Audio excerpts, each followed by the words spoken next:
ଲୋଭୀ କୁଆଟି ଉଡ଼ି ଯାଉଥିବା ବେଳେ ତଳକୁ ଅନାଇ ଦେଖିଲା ଗୋଟିଏ ହୀରାର ପଥର ପଡ଼ିଛି। ସେ ସେଇ ପଥରକୁ ନେଇ ତା ବସାରେ ନେଇ ରଖିଦେଇ ଶୋଇପଡ଼ିଲା। ଶୋଇ ଭାବୁଥାଏ, କାଶ ମୋ ଘରଟା ସକାଳୁ ହେବା ବେଳକୁ ଏମିତି ଗୋଟେ ଭଲ ଘର ହେଇଯାଆନ୍ତା କି। କାଉର ପାଟିରୁ କଥା ସରିବା କ୍ଷଣି ସଙ୍ଗେ ସଙ୍ଗେ ତା ବସାଟି ଭଲ ଘରରେ ପାଲଟିଗଲା। କାଉଟି ପୁରା ଆଶ୍ଚର୍ଯ୍ୟ ହୋଇଗଲା। ଆରେ ବାଃ, ଏ କ'ଣ ହେଲା? ତାପରେ କାଉଟି ଭାବିଲା, କାଶ ମୋ ଘରରେ ସୁନା ଭର୍ତ୍ତି ହୋଇଯାଆନ୍ତା କି। ଏତିକି କହିବା କ୍ଷଣି ସଙ୍ଗେ ସଙ୍ଗେ ଧନରତ୍ନରେ ପୂରିଗଲା। କାଉଟି ଭାବିଲା, ଏ ପଥରକୁ ତ ଯାହା ମାଗିଲା ବେଳକୁ ତାହା ଦେଇଯାଉଛି।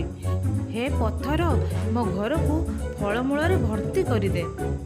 ସଙ୍ଗେ ସଙ୍ଗେ ଖାଇବା ଭର୍ତ୍ତି ହୋଇଗଲା। କାଉଟି ଯେତେଥର ତା ଇଚ୍ଛା ପୂରଣ କରୁଥାଏ, ସେପଟେ ପୃଥିବୀ ପୃଷ୍ଠରେ ବିପଦ ମାଡ଼ି ଆସୁଥାଏ। ପଟେ ବହୁତ ପଶୁପକ୍ଷୀ ଡହଳ ବିକଳ ହେଉଥାନ୍ତି ପାଣି ପାଇଁ। କାଉଟି ତା ନିଜର ଭୁଲ ବୁଝିପାରି ପଥର ଦେବକୁ କହିଲା, ହେ ପଥର ଦେବତା, ତମେ ତମ ଜାଗାକୁ ଫେରିଯାଅ, ମୋତେ ମୋ ପୃଥିବୀ ପୃଷ୍ଠ ଫେରାଇ ଦିଅ।